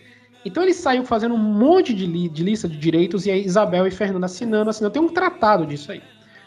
Até que em 1492 ele entrega as chaves de Granada, você tem aquele famoso quadro, né, que o Boabdil rende Granada, ele dá a chave para Isabel e Fernando. Ele pica a mão e vai para Fez, no Marrocos, né? E aí o que Isabel faz? Rasga tudo. Depois que o Boabdil vai embora, ela dá um principado para ele em Laudar de Adrax, que é uma cidade pequena na Espanha. O Boabdil estabelece um principado, ou seja, ela cria mais um reino islâmico pro cara. Só que o cara olhou para um lado, olhou pro outro e falou: velho, não tem mais por que eu ficar aqui. Minha dinastia não tem mais. É só eu e meus filhos. Eu vou manter mais o que aqui? Então ele vende lá o Raro e vai embora também. O cara era um comerciante de reino. Então ele vendeu o último reino e foi embora. Então ele vai embora do Principado um ano depois, tá? E aí Isabel de Castela e Fernando de Aragão, eles começaram a ter um problema psicológico. Que eu fiz todos esses avanços aí, mas a gente tem que entender que nesse mesmo século, quem tinha conquistado Constantinopla? Os turcos otomanos. Exatamente. E os turcos otomanos já estavam chegando na Itália. Os caras tinham capturado Otranto na Itália. Os caras estavam lá. E isso era domínio de quem? De Fernando de Aragão, marido de Isabel. Então Isabel... o sul da Itália também. Exato, Sicília. Então assim... Os caras inclusive, essa parte da Itália ficou mais tempo sobre o domínio ibérico da Espanha do que a América, né? Exato. Então assim, os caras fizeram o seguinte, falaram, gente... Isabel começou a ficar louca. Isabel falou, tem muito muçulmano na Península Ibérica. Se os turcos chegarem aqui, essa gente vai se juntar a eles e eles vão tomar tudo de novo. E cara, assim, é a lógica pela qual ela agiu, né? Eu considero Isabel de Castela uma canalha, porque ela tinha assinado um tratado e os muçulmanos eram súditos. Eu juro que se ela tivesse convocado o exército muçulmano de Granada para combater os turcos, eles tinham ido em nome da rainha, porque essa era a cantilena da Península Ibérica. Era lutar por quem fosse o rei, não importa se era muçulmano ou era cristão. Já estava acontecendo há muito tempo, Há muitos séculos, cara, já tinha 700 anos essa tradição. Sim. Mas ela decidiu colocar um cara no poder chamado Cisneros virou confessor da rainha. E o cara era fanático para um cacete. E até então... Religiosamente falando, né? Exatamente, ele era muito fanático. Ele era um inquisidor, ele era da Inquisição Espanhola. Começou, né? Junto com ele, Torquemada e tal. Sim. Então ela pegou e falou o seguinte. Ela disse, olha, tá autorizado o senhor usar de todos os meios para converter todo mundo que for muçulmano, da Espanha toda, ao catolicismo. Uhum. Todos. Os judeus já tinham sido expulsos. Sim. Eles foram para Portugal. Porque Portugal ainda... Você tinha uma população grande, muçulmana e judia lá. Porque quando a Espanha estabeleceu esses decretos de conversão ou morte, todo mundo fugiu para Portugal. Porque Portugal era independente, ainda tinha o status de mudéjare, não obrigava ninguém a fazer a força. Os reis portugueses, eles não obrigavam ninguém a se converter. Portugal era um lugar muito, muito Brasil, entendeu? Já. Uhum. Então, assim... Mas Portugal expulsaria, né? Mais tarde também. Mais tarde, mas aí você vai ver como Isabel é uma canalha. Eu odeio ela, você vai ver por quê. Aí ela começou com uma... Enfim, autorizar os cisneiros a perseguir, né? E fazer batismo forçado. E, cara, tinha batismo de cidade. Os caras nem jogavam água. Falavam, a partir de amanhã quem tiver na cidade é cristão. Então, batismo assim... de criança. Exato. Ela... Não, de adulto. Então, assim, ela fazia isso... E pra não ficar pegando mal, porque Aragão era aliado dos mamelucos do Egito. Era inimigo dos otomanos, mas era aliado dos mamelucos do Egito. E aí o sultão Qaitbay falou, se você converter os muçulmanos à força, eu vou tocar fogo no Santo Sepulcro. Nossa, vamos matar os cristãos de Jerusalém todinho. Aí ela falou, não, eu não tô convertendo cristão à força, não. Eu tô deixando quem quiser ficar aqui ser cristão, né? E quem não for muçulmano pode ir embora. Mas assim, pode ir embora... deixando todos os bens, indo a pé e do jeito que conseguir, tá? Sim. Aí é óbvio que ninguém ia embora, todo mundo ia se batizar. E aí surge um fenômeno que se chama os mouriscos. Mouriscos é uma adaptação do termo, né, ibérico para muçulmano, mouro. Né? Eles eram mouriscos. Eles eram católicos pra rua, mas os caras falavam árabe. Os caras usavam turbantes, vestiam com árabe. Cristão novo, né? Exato, cristão novo. Mesma coisa que aconteceu com os judeus. Então, assim, a Isabel de Castela, ela vai fazer esse estratagema junto com os cisneros. E aí a galera vai picar a mula pra Portugal, uma galera vai embora pra o norte da África mesmo, que tinha dinheiro, né? Famílias ricas conseguiam. E muita gente, a maioria da população teve que ser batizada, aceitou o batismo e ficou praticando o Islã em segredo. Só que aí, se você se aceita o batismo, você entra sob jurisdição da Inquisição. Sim. Porque você é católico. Entendeu? E se você é católico... Não punia por pessoas de outras religiões. Exato. E se você é católico e você tá praticando o Islã em segredo, você é um herege. Não tem como você ser um herege sem ser católico, no caso. Exato, e você morre. Pagão, mas essas pessoas, elas não se consideravam católicas, elas eram batizadas politicamente. Formalidade, né? Formalidade. E às vezes nem tinha batismo de água, era batismo de decreto. Batismo de proclamação. Tipo, o cara chegava um arauto do rei e falava, amanhã essa cidade é católica. Pronto, acabou. Todo mundo que a maioria é muçulmana, católico, foda-se. Vai fazer o quê? Tem um prazo de 3 meses. Mudar as estatísticas mesmo. Exato, vai pra um prazo de 3 meses pra ir embora pro norte da África. Mas esses caras vão pro norte da África fazer o quê? Eles não falam o idioma de lá. Eles são hispânicos, eles se vestem diferente. Porque, cara, olha, eu sou muçulmano, mas se o cara me soltar na Arábia Saudita, eu não vou me sentir em casa. Pois é, cara. Porque eu sou brasileiro, velho. Sim, cara. Eu sou muçulmano, minha religião é o Islã, mas eu não vivo. É a mesma coisa. Tem gente que confunde, né? Acha que, é tudo árabe, tudo vai falar. Exato, a minha religião é o Islã. A mesma coisa, se eu pegar um muçulmano da Chechênia e jogar ele no Marrocos, o cara não vai se sentir em casa. Apesar de ser o Islã a religião dele, cara, é a mesma coisa. Eu pegar um brasileiro aqui do Rio Grande do Sul e soltar ele na Eslováquia pra ele viver lá, apesar da população ser católica, o cara não vai ser a mesma coisa. Né? E exato, e era isso que Isabel estava forçando os muçulmanos a fazerem. A fazer uma migração em massa de milhares e milhares e milhares e milhares de pessoas. E a maioria dessas pessoas não tinham condição de migrar, porque a população que tinha ficado na Península Ibérica depois de todo esse tempo era os muçulmanos agrários. Então os caras não tinham dinheiro para ir embora. Era um grosso da população, tipo 90% ficou. Sim. E aí, a galera, não, bora picar a mula pra Portugal. Que nem os judeus tinham feito. Pra Portugal, bora para Aragão, porque Isabel podia ter estabelecido essa lei em Castela, mas Fernando ainda tava meio... Era. Somebody Love. O cara ainda tava meio, sabe, assim, meio rare. E aí... Aragão mais na parte da Catalunha ali, né? Isso, exatamente. Tinha As Ilhas muito Baleares. muçulmano em Aragão, muito. Mas a Isabel pegou, olhou pro marido dela, como é que é, amor? Não vai, não vai ter inquisição em Aragão. Porque Ah, ela tá. que mandava, no caso, né? Isabel era poderosíssima. Então, pegou o marido dela, que só sabia fazer filho fora do casamento, né? Pois é. Tinha Dentro filho de árabe, casa. inclusive. Filho Exato, muçulmano, né? Algumas teorias dizem. Então, assim, ele não apitava nada em casa, né? Quem mandava mesmo era Isabel. Então, Uhum. Isabel pegou e falou, tá, amor, vai. Aí o rei de Portugal, Dom Manuel, ele quer se casar com a filha de Isabel. E aí, o que Isabel faz? Isabel faz... Tem muito muçulmano e judeu aí também, né? Aí o rei faz, pronto. Só se casa com minha filha, se converter todo mundo. Aí em 1496, que o Dom Manuel assina os tratados manuelinos para expulsar os muçulmanos ibéricos de Portugal. A galera acha que As quando leis Portugal foi manuelinas, né? Exato. Quando Portugal foi estabelecido... Ordenações, no caso, né? É a ordenação de Chamava manuelina. ordenações. Quando Portugal foi estabelecido, o pessoal acha que a expulsão dos mouros, mas não foi embora, ninguém, a galera ficou lá. Entendeu? Até o tempo do descobrimento do Brasil ainda tinha muçulmano vivendo lá. Os salóios, que o pessoal fala.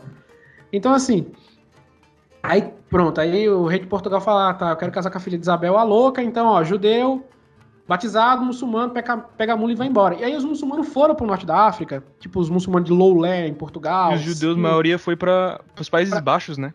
Foi para os Países Baixos, uma parte veio pro Brasil recém-descoberta aqui, e um bolo enorme foi pro Império Otomano, porque Bayazid pegou e falou, nem queria, um monte de banqueiro fugindo. Sim. Gente, o cara mandou a frota de Kamal Reis pra Península Ibérica para resgatar judeu. O tataravô do Silvio Santos veio junto, inclusive, o Dom Isaac Abravanel. Eu li esse post seu aí. Então, assim, o Bayazid, que era o filho do Mehmet, conquistador de Constantinopla, ele ficou louco. Ele falou, gente, era tudo que eu queria. Eu vou conseguir... Os caras estavam me dando que eu... Exato, os caras vão mandar... É aquela frase dele lá, vocês estão dando a riqueza dele, de vocês pra mim, né? Ele disse isso, o Fernando é tolo, porque ele empobrece o reino dele e enriquece o meu. Então, assim, o sultão, acho que ele só faltou jogar o turbante longe, entendeu? Ele só faltou fazer isso. Então ele pegou, recebeu um monte de gente, né? Um minutinho só.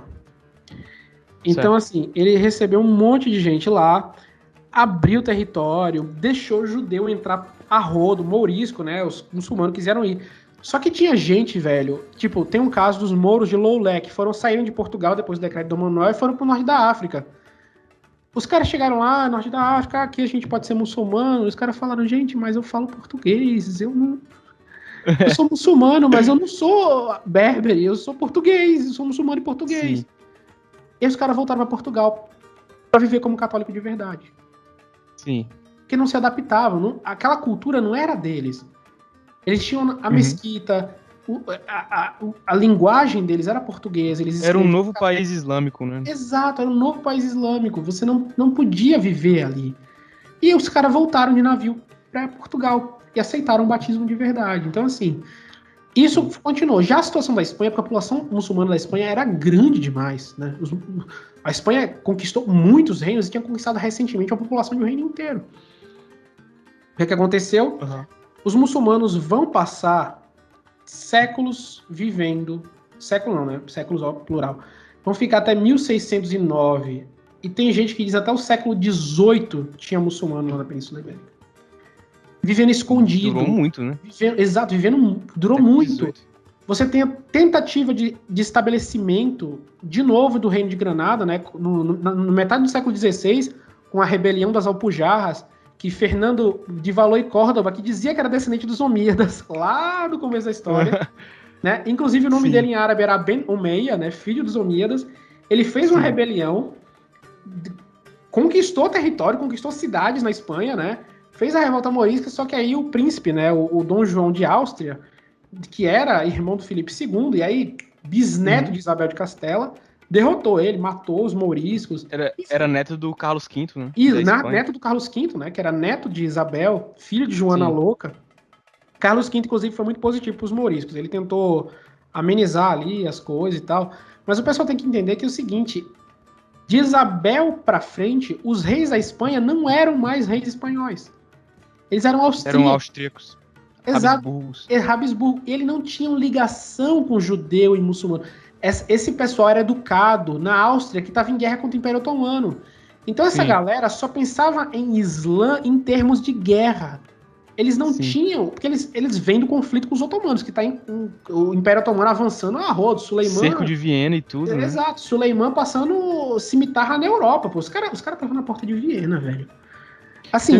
Teve uma batalha naval importante, acho no Mediterrâneo.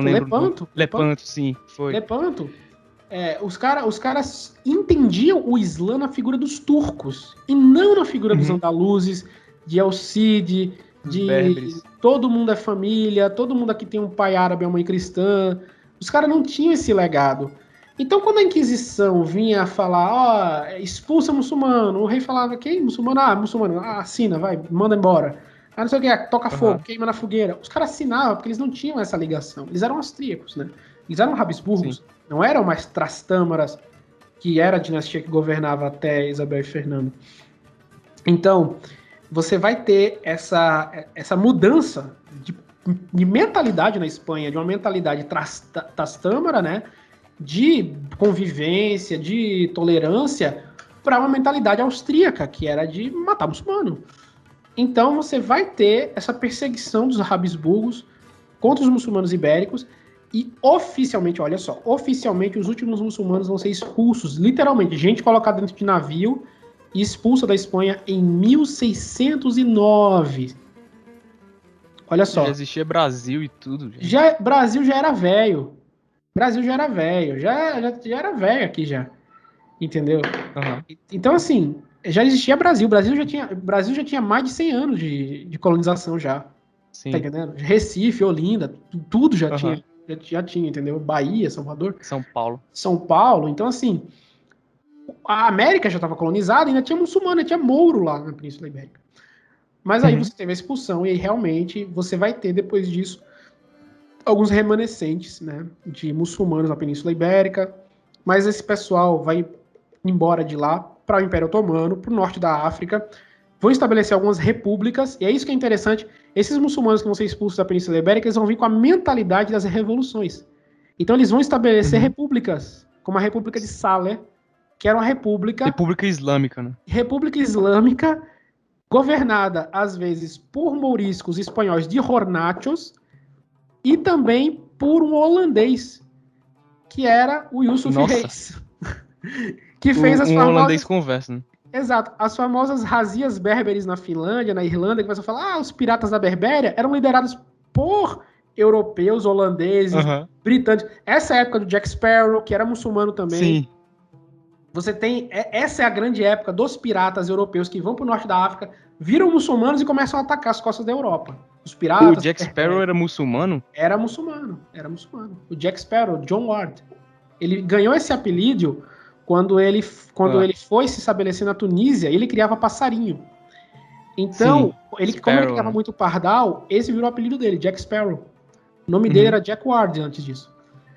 Então, assim... Nossa, cara, não sabia disso. Você não sabia, cara? Sério? Não sabia que ele era muçulmano. Ele era muçulmano. Então, assim, essa é uma época que você vai ter uma nova confluência de alianças entre muçulmanos e enfim, cristãos ali. Os mouriscos de Hornátios vão fazer uma proposta para o Filipe II, para ele governar a república deles no norte da África. Se ele deixar eles voltarem para a Espanha, o Filipe não aceita, claro. E aí você vai ter isso. E esses mouriscos, eles vão começar a migrar para cá, para o Brasil. Você vai ter muitos deles que vão se estabelecer no Nordeste, muitos vão para a América Espanhola mesmo, Argentina, Uruguai, ali no Rio Grande do Sul. E aí você tem a cultura tanto nordestina... Tem muita influência dos muçulmanos, como a cultura gaúcha, que também tem influência dos muçulmanos. Eu não tô falando que os muçulmanos... Os dois têm o charque, né? Carne de sol. Exato. Eu não tô falando que os muçulmanos criaram essas culturas, não. Eu tô falando que os muçulmanos foram um dos elementos da cultura. Da mesma forma que você tem o elemento negro, o elemento indígena, o elemento judeu, o elemento português, o elemento espanhol, você tem o elemento mourisco. Isso é claro. Tipo, não é eu falando, é Darcy Ribeiro... como é o nome do cara que escreveu Casagrande de Senzala? Me lembra aí agora? Gilberto Freire. São essas pessoas que notaram isso aí. E muitos pesquisadores uruguais, argentinos fizeram. Lá no a indumentária, né? As vestes dos Sim, vaqueiros, dos cangaceiros. vocabulário, exato, os motivos Culinária artísticos, também. a culinária, a poesia, a música, foi muito influenciada porque essa galera veio de lá. Mas eles vinham, e Uhum. você for acessar os arquivos da Torre do Tombo, né, em Portugal, que tem os arquivos da Inquisição Portuguesa aqui no Brasil, as visitas a Pernambuco encontravam moriscos em Pernambuco, meu estado natal. Uhum. Então você tem toda essa história magnífica que conecta o Nordeste brasileiro com o Emirado de Córdoba e o brasileiro não sabe. Sim. Entendeu? Ninguém sabe, cara. Ninguém sabe que às vezes Tipo, você é descendente de califas. eu fui descobrir porque eu tava olhando, tipo assim, alguma coisa da arte nordestina, né? Dos vaqueiros e tal, que tem tudo isso. Aí, tipo, eu vi que, tipo, chamava de arte mourisca, e comparando isso aí com a arte ibérica, né? Do período Uhum. Al-Ândalus, que aí eu descobri essa história. Sim, exatamente. É um passado do Brasil que é muito oculto, que é o passado islâmico do nosso país. Que o nosso país. As Ele pessoas só tem um sabem passado islâmico. da influência islâmica no Brasil na revolta dos malês, né? Geralmente. Ficou mais famosa. Exatamente. Que é mais Na famosa. Bahia. Mas, exato, mas a revolta dos malês é uma das facetas islâmicas do nosso país.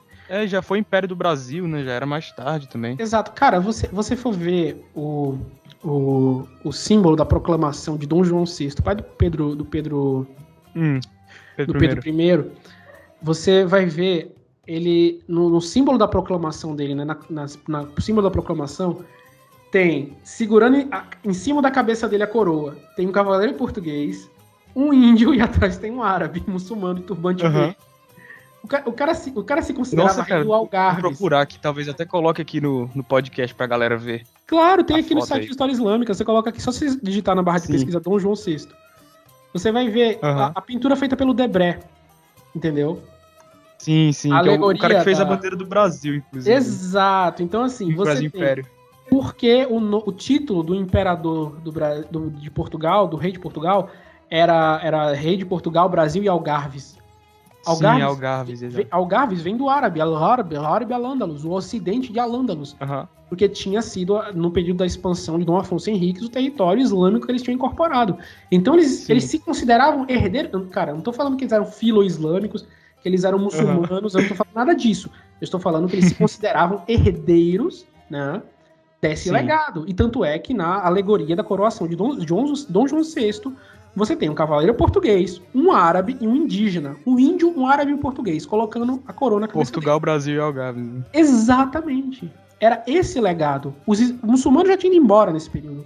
Mas ainda a cultura era muito vista e os portugueses reconheciam isso. Portugal geralmente é muito sincrético em comparação com a Espanha, né? O próprio Freire fala isso. Né? O próprio os Lusíadas, né? Ele tem muita influência pagã helênica, né? Exato. Cara, Portugal tentou ser Espanha louca na conversão forçada. Tentou. Na Índia, os portugueses foram uns canalhas. Foram terríveis na Índia. Na Índia e no Oceano Índico, no Mar da Arábia, os portugueses foram terríveis. Guerras com os otomanos também. Exato. Foram cruentos demais. Não tinha necessidade de fazer aquilo que eles faziam, entendeu? Era muito mal. Foi muito horrível o que eles fizeram. Se você estudar Alfonso de Albuquerque, Vasco da Gama, cara, eu juro pra você, eu encontrei... Exato, eu encontrei malaios. Chegaram perto de Meca, né, também. Quase invadiram Meca, Alfonso de Albuquerque quase que tomou Meca. Então, assim, eu tive, né, quando eu estudei no Egito, quando eu estudei em Alexandria, eu tinha amigos da escola que eram malaios, e eles ficaram meio assim, quando eu falei que eu era de família descendente de português, né, minha família Peixoto. Aí eles, português, né? Tá na hora da gente pegar a vingança, não sei o quê. Porque eles até hoje lembram do que os portugueses fizeram com eles. Então, o papel de Portugal foi muito lamentável nesse período de expansão marítima, mas culturalmente o português sempre foi muito esponja. Muito esponja. Sim. Você tem igreja de arquitetura chinesa em Minas Gerais. Da época que Portugal tinha estabelecido relações comerciais em Macau, na China, eles trouxeram influências arquitetônicas e você tem uma igreja em Minas Gerais que parece um templo budista da época da colonização portuguesa. Então, assim, os portugueses eles tinham esse hábito de carregar a cultura, de ser uma esponja, de tudo que eles pegavam de outro país, eles levavam para cá pro Brasil. E a influência moura foi muito forte neles, né? Sim. Sobrenomes Existe brasileiros sobrenome, de origem árabe, nome próprio, Fátima, que é o nome da filha do profeta Muhammad. E aqui no Brasil é muito comum. Por quê? Por causa disso. Entendeu? Se o A Brasil... aparição da Nossa Senhora, né, na Exato, cidade na de cidade de Fátima. Exatamente. Fátima é em homenagem à princesa Fátima, que era uma princesa muçulmana. Então, assim, você tem casamento do rei, se eu não me engano, foi Dom João III com Madragana Beneloandro, que era uma princesa muçulmana de origem berbere. Né? Inclusive, depois do filho dela, o Chichorro, casar com a descendência da família britânica, você teve a princesa Charlotte, que tinha feições negras, que ela inclusive aparece nesse seriado da Netflix agora sobre a Inglaterra desse período da princesa Charlotte. Não sei se vocês já foram analisar. Então você tem isso. E, cara, é uma história incrível que as pessoas não têm noção, entendeu? Totalmente desconhecida. De como a gente é conectado ao Oriente Médio. De como a gente é conectado ao Oriente Médio. Muito, muito. A gente enxerga a história do Oriente Médio como algo exógeno, mas tá na nossa veia isso aí. Tá na nossa veia. Tá literalmente, né? Literalmente, a gente carrega esse passado. Então, assim, você analisar a cultura, você analisar o idioma, você analisar a culinária, a gastronomia, a música também. E aí você tem autores excelentes, né? O Luiz Soller, que fez as origens árabes do folclore nordestino. Você vai encontrar muita coisa, você vai escavar muita coisa. Pois é, acho que já falamos muito, né? Já tá com mais de 1h30 aqui. Cara. Quero agradecer muito aqui por... Pode falar. Se soltar, eu fico falando aqui até a chegada dos libaneses. Sim. Enfim, quero agradecer aqui ao Mansur por ter aparecido. Foi uma verdadeira aula aqui.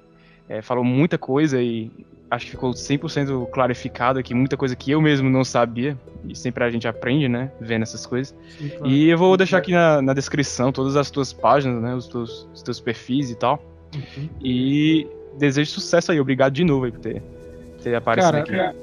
Eu fico muito feliz pelo convite, assim, pra mim é sempre especial quando a gente tem, né, a gente que é muçulmano aqui no Brasil tem a oportunidade de falar, né, é uma coisa muito especial, porque assim, as pessoas geralmente falam do Islã, mas não deixam que os muçulmanos falem, né? Não deixam que os muçulmanos representem a própria fé e representem a própria religião.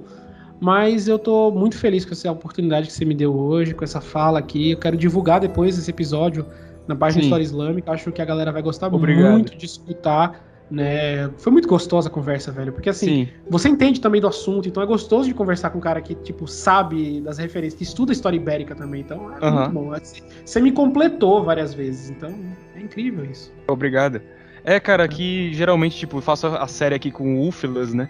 Que o Úfilas é politeísta, cara. Eu sou católico romano e não tem problema nenhum falar com pessoas de outra religião, entendeu? Sim. Como um problema, um assunto histórico, né? Sim. Acho que várias visões, várias cosmovisões aqui vão só adicionar, né? Sim, com certeza. Então, é isso, vamos encerrando por aqui. E obrigado a todo mundo que assistiu até aqui.